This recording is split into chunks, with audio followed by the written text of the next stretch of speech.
Sir కవిత గారిని CBI వాళ్ళు arrest చేయడం జరిగింది సార్. అయితే ఆమె ఆల్రెడీ తిహార్ జైల్లోనే ఉన్నారు. మరి జైల్లో ఉన్న ఆమెను సిబిఐ వాళ్ళు ఎలా అరెస్ట్ చేస్తారు? ఈ విధంగా చేయొచ్చంటారా? మరి ఫర్దర్‌గా ఏం జరగచ్చు? ఆమెని కస్టడీకి ఏమైనా తీసుకునే ఛాన్స్ కనిపిస్తున్నాయా సార్? యాహ్! నిజానికి ఇది చాలా వ్యాలిడ్ క్వెషన్. చాలా మందికి డౌట్లున్నాయి. అసలు ఆల్రెడీ ఆమె జైల్లో ఉంటే మళ్ళీ అరెస్ట్ చేయడం ఏంటి? మరి అరెస్ట్ చేస్తే సిబిఐ కస్టడీకి తీసుకుంటదా? మళ్ళీ ఒకవేళ దీంట్లో బెయిల్ వస్తే దాంట్లో బెయిల్ రాదా? సో ఏంటి అనేది అందరికీ ఉంది. నేను కొంత మా లీగల్ ఫ్రెండ్స్‌తో కూడా మాట్లాడాను, లీగల్ టీమ్‌తో. సో వాళ్ళు చెప్తున్నది ఏంటంటే, అంటే ఇది కొంత నాకు కూడా పర్సనల్ ఎక్స్పీరియన్స్ కూడా ఉంది. ఎక్కువగా మావోయిస్టులని ఇదే పని చేసేవాళ్ళు.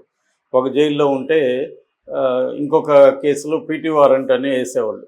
అంటే వాళ్ళు ఒక బెయిల్ మీద బయటికి రాగానే రెడీగా ఉంటారనమాట. జైలు నుంచి బయటికి హ్యాపీగా బయటకు వస్తాడు కదా ఇతను లేకపోతే ఆవిడ, ఇమ్మీడియట్గా అరెస్ట్ చేసేసి ఇంకొక కేసులో పెట్టేసేవాళ్ళు. అంటే వాళ్ళు బెయిల్ మీద బయటికి రాకుండా చూసుకోవడం అనేది పోలీసుల కర్తవ్యం. ఆ పని చేస్తూ ఉండేవాళ్ళు. ఇది ఎప్పటి నుంచో మావోయిస్టులు చేసేవాళ్ళు. ఇప్పుడు ప్రతిపక్షాల మీద అలాంటివి చేస్తున్నారు. గతంలో మావోయిస్టుల మీద లేకపోతే పౌర హక్కుల సంఘాల మీద ఇలాంటి వాళ్ళ మీద అంతా కూడా ఇలాంటి ఇదే ఉండేది అనమాట. అంటే బేసిక్గా ఏంటంటే ఈమెది వేరు కేసులు కూడా కాదు. ఇందాక నేను చెప్పిన మావోయిస్టుల ఎగ్జాంపుల్ వేరు కేసులు. కానీ ఇక్కడ ఏంటంటే ఒకే కేసులో 2 ఇన్వెస్టిగేటివ్ ఏజెన్సీలు ఉంది. కేసు ఒకటే ఇక్కడ. కాకపోతే సెక్షన్లు వేరు, చట్టం వేరు. అంటే కవిత మీద పిఎంఎల్ఏ చట్టంలో మాత్రమే ఈడీ అరెస్ట్ చేసింది. అది పిఎంఎల్ఏ చట్టం కింద ఈడీ పరిధిలోకి వస్తుంది. Prevention of money laundering. అంటే మనీ లాండరింగ్ అంటే ఏంటి, నేను చాలాసార్లు చెప్పాను. బ్లాక్ మనీని వైట్ మనీగా మార్చుకునే ప్రాసెస్. లాండరీ అంటే క్లీన్ చేయడం. సో క్లీనింగ్ అనమాట. డర్టీ మనీని క్లీన్ మనీగా మార్చడాన్ని మనీ లాండరింగ్ అంటారు. సో ఈ డర్టీ మనీని క్లీన్ మనీగా మార్చినారు అని ఎక్కడైనా వాళ్ళకి ప్రూఫ్ ఉంటే ఈడీ రంగంలోకి దిగుతుంది. సో సిబిఐ ఏంటి, అది జనరల్గా ఏ కుంభకోణాలు కానీ ఎనీ క్రైమ్లో సిబిఐ రంగంలోకి దిగచ్చు. సో మామూలుగా అయితే సిబిఐకి ఏ రాష్ట్రంలో అయినా కూడా ఎవరినైనా అరెస్ట్ చేయాలంటే ఆ రాష్ట్రం జనరల్ పర్మిషన్ అంటారు, జనరల్ కాన్సెంట్ అంటారు. అంటే ఆ రాష్ట్రం ప్రభుత్వం ఒప్పుకుంటేనే ఆ రాష్ట్రంలోకి ఎంటర్ అవ్వాలి. అది ఢిల్లీ పోలీస్ యాక్ట్ కింద ఏర్పడింది అనమాట. అందుకని ఒక రాష్ట్రం కానీ ఇవ్వకపోతే అది రావడానికి లేదు. గతంలో మనం చూసాం 2014 చంద్రబాబు వచ్చిన తర్వాత సిబిఐని రానివ్వలేదు ఆయన. సిబిఐ నా పర్మిషన్ లేకుండా నా ఇంట్లోకి వస్తే తోకనగా వస్తానని ఈనాడులో కార్టూన్ కూడా వచ్చింది.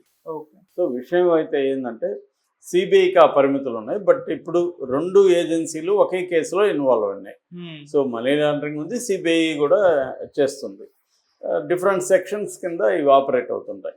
సో ఇప్పుడు already ED last month 15th ఆమెను అరెస్ట్ చేశారు.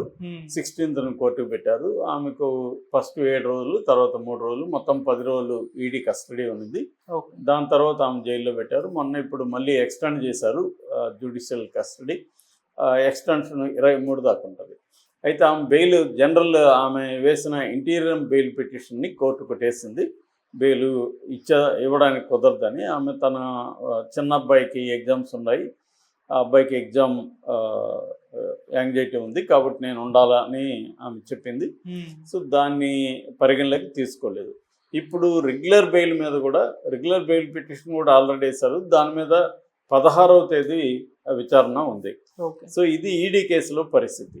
ఇక సిబిఐ ఏం చేస్తుందంటే 2 రోజుల ముందు మాకు పర్మిషన్ ఇవ్వండి, మేము ఈమెను ఇంట్రాగేట్ చేయాలి జైల్లో అని కోర్టును అడిగింది. కోర్టు పర్మిషన్ గ్రాంట్ చేసింది. అక్కడ ఒక విచారణలో ఉన్న ఖైదీకి ఎలాంటి రూల్స్ ఉంటాయో వాటన్నిటినీ సిబిఐని ఫాలో కమ్మని చెప్పారు. దాని తర్వాత ఎందుకంటే వాళ్ళకి మార్నింగ్ వదులుతారు, మళ్ళీ ఈవినింగ్ వదులుతారు బయటికి. ఆ టైమింగ్స్లో సిబిఐ వెళ్ళిన కూర్చున్నారనుకో ఆమెకు 5 పోతుంది. అట్లాంటి కొన్ని టైమింగ్స్ అవన్నీ పెట్టారు. సో అట్లాగే ల్యాప్టాప్ ఇతర పరికరాలు తీసుకెళ్ళడానికి కూడా పర్మిషన్ కోర్టు ఇచ్చింది. అయితే సడన్గా ఈరోజు సిబిఐ తాను అరెస్ట్ చేస్తున్నట్టు డిక్లేర్ చేసింది. అరెస్ట్ చేయడం అంటే ఏంటి, ఆల్రెడీ కస్టడీలో ఉంది. దీనికి సంబంధించి ఇటీవలే చెన్నై హైకోర్టు ఒక తమిళనాడు మినిస్టర్ విషయంలో కూడా ఇలాగా చేసినప్పుడు సిబిఐ కాదు, అది వచ్చి వేరే ఏజెన్సీ, స్టేట్ ఏజెన్సీ. ఓకే. అప్పుడు కోర్టు ఏం చెప్పిందంటే ఆల్రెడీ అరెస్ట్ అయినప్పుడు అరెస్ట్ని మళ్ళీ మీరు ఫార్మల్గా చూపించాల్సిన అవసరం ఏం లేదు, ఎందుకంటే మీరు సపరేట్ కస్టడీలోకి తీసుకోవాల్సిన అవసరం లేదు. ఒకవేళ అవసరం అయితే పీటీ వారెంట్ ఇష్యూకి మీరు అడగండి అనేది కూడా చెప్పింది. అంటే పీటీ వారెంట్ అంటే ప్రిజనర్ ఆన్ ట్రాన్సిట్ వారెంట్ అంటారు. అంటే ప్రిజనర్ ఒక కేసులో ఒక జైల్లో ఉన్నప్పుడు ఇంకొక కేసులో ఆ ప్రిజనర్ తమకు కావాలని కోర్టులో అడుగుతారు. అంటే కస్టడీకి తీసుకునేటువంటి అడుగుతారు. ఇక్కడ కస్టడీకి అవసరం లేదు, ఎందుకంటే జైల్లోనే ఆమె ఉంది కాబట్టి ఆమె ఎక్కడికి పారిపోదు కదా. కస్టడీకి ఎప్పుడు తీసుకుంటారు? ఆమె ఎక్కడికైనా పారిపోతుందో అనో, లేకపోతే విట్నెస్ల్ని ఇన్ఫ్లుయెన్స్ చేస్తుందనో, లేదా సాక్ష్యాధారాలని తారుమారు చేస్తుందనో కారణాలతోనే తీసుకుంటారు.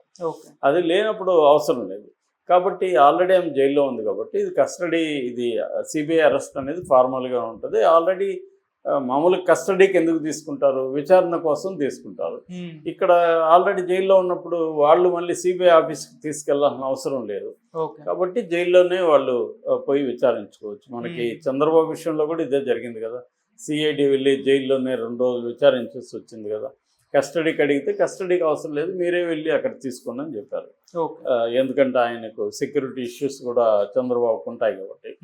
అలాగా కవితకు కూడా అరెస్ట్ అనేది ఫార్మల్గానే ఉంటుంది తప్ప అరెస్ట్ వల్ల ఇమ్మీడియట్గా కవిత లైఫ్లో వచ్చే మార్పులు అయితే ఇమ్మీడియట్గా ఉండవు. కానీ ఇది ఎప్పుడు ప్రాబ్లం అంటే, నాకు తెలిసి ఇది ఎందుకు చేశారంటే, ఆమెకు ఇప్పుడు 16వ తేదీ పొరపాటున ఆమెకి ఏమైనా బెయిల్ ఇచ్చేస్తే ఆమె ఫ్రీ అయిపోతుంది. ఇప్పుడు కానీ సిబిఐ ఉన్నిందనుకో, బెయిల్ ఇవ్వగానే సిబిఐ ఏం చేస్తుంది? పీటీ వారెంట్కి మూవ్ చేస్తుంది. పీటీ వారెంట్ ఇష్యూ అయిపోతుంది. పీటీ వారెంట్ ఇవ్వగానే సిబిఐ కస్టడీలోకి వెళుతుంది. సిబిఐ కస్టడీలోకి ఇచ్చినా ఇకపోయినా మళ్ళీ సిబిఐ రిమాండ్ పెట్టమంటుంది జుడిస్. మళ్ళీ సిబిఐ కేసులో ఈమె జైలుకి పోవాల్సింది. ఇది ప్లాన్ అనమాట. అంటే ఆమె ఈడీ కేసులో ఆమెకు బెయిల్ వచ్చినా జైలు నుంచి బయటికి రాకుండా వీళ్ళు చేసే ప్లాన్ అనమాట. ఇది ఎప్పటి నుంచో ఇందాక చెప్పినట్టుగా మావోయిస్టుల పైన ఇదే పని చేస్తుంటారు. అంటే గవర్నమెంట్కి సంబంధించిన పోలీసులు కావచ్చు, ఇట్లా లా అండ్ ఆర్డర్ పోలీస్ కావచ్చు, ఇట్లా స్పెషల్ ఇన్వెస్టిగేటివ్ ఏజెన్సీలు కావచ్చు, వీళ్ళందరి ప్యాటర్న్ కూడా ఏంటంటే పౌరులను లేకపోతే ప్రభుత్వానికి వ్యతిరేకంగా ఉన్న వాళ్ళను వేధించదలుచుకుంటే వీళ్ళు రకరకాల పద్ధతులు ఉన్నాయి. ఇవన్నీ కూడా లీగల్గా అలౌడ్ పద్ధతులు అనమాట.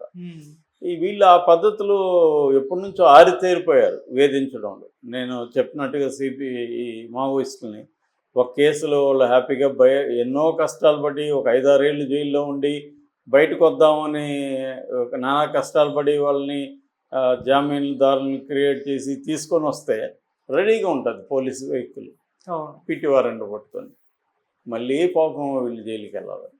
సో ఇలాగా ఉంటుంది అనమాట.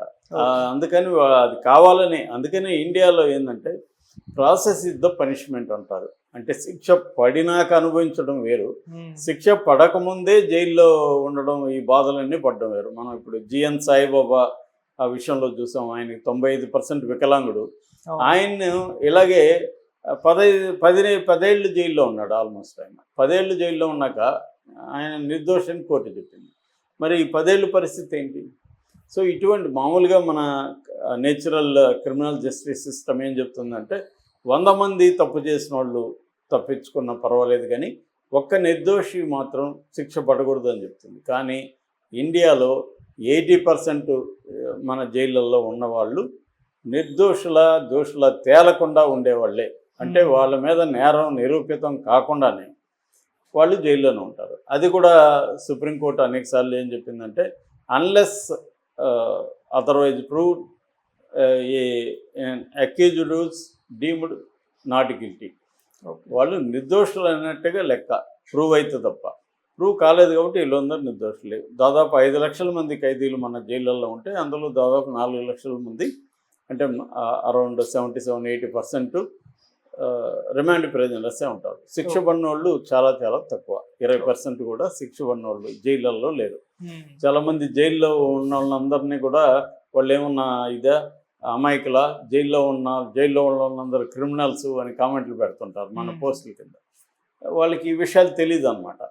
జైల్లో ఉన్నవాళ్ళు అందరూ నేరస్తులు కాదు, నేరం ఆరోపించబడిన వాళ్ళు.